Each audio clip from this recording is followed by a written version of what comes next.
નમસ્કાર, આપ જોઈ રહ્યા છો સ્પાર્ક ટુ ન્યૂઝ। બિલીમોરા નગરપાલિકામાં ફાયર વિભાગની સલામતી મુદ્દે ગંભીર પ્રશ્નો ઉઠ્યા છે। નગરપાલિકાના વિપક્ષ નેતાએ ચીફ ઓફિસરને પત્ર લખીને માંગ કરી છે કે ફાયર વિભાગના સુરક્ષા કર્મીઓ અસુરક્ષિત પરિસ્થિતિમાં ફરજ બજાવી રહ્યા છે તે બાબતે રજૂઆત કરવામાં આવી છે। મળતી માહિતી અનુસાર બિલીમોરા નગરપાલિકા પાસેની 2 ફાયર ગાડીઓ અને એક મિની ફાયર ટેન્ડરની મુદત કાફી સમય પહેલાં પૂરી થઈ ગઈ છે। તેમ છતાં નગરપાલિકા આ વાહનોનો ઉપયોગ કરી રહી છે। પ્રશ્ન એ છે કે શહેર અથવા આસપાસના ગામોમાં મોટી આગની ઘટના બને અને બચાવ માટેના સાધનો જ અયોગ્ય અથવા જૂના હોય તો ફાયર બ્રિગેડ જવાનોની સુરક્ષા માટે જવાબદાર કોણ?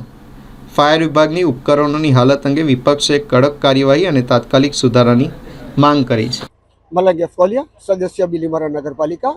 બિલીમોરા શહેરની કુદરતી આફતોની સામે રક્ષણ કરતું ફાયર બ્રિગેડની 3 ગાડીઓ મુદત પૂરી થઈ ગઈ હોવાથી રીપાર્સિંગ ન થયું, એના લીધે ન વીમો થયો કે ન રીપાર્સિંગ થયું। એના લીધે ફાયરના જે કર્મચારીઓ છે એ પણ અસુરક્ષિત થઈ ગયા છે।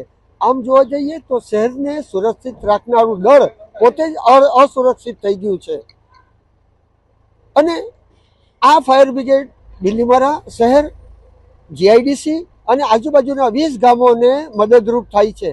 અને ખાસ કરીને જ્યારે આજે આવા ફાયરોની બંધ થઈ જતા બિલીમોરા શહેરને મોટું નુકસાન વેઠવાનો વખત આવે અને જો ગાડી બહાર નીકળી અને કોઈક રાહદારીને અકસ્માત થયો તો એની જવાબદારી નગરપાલિકાની આવશે।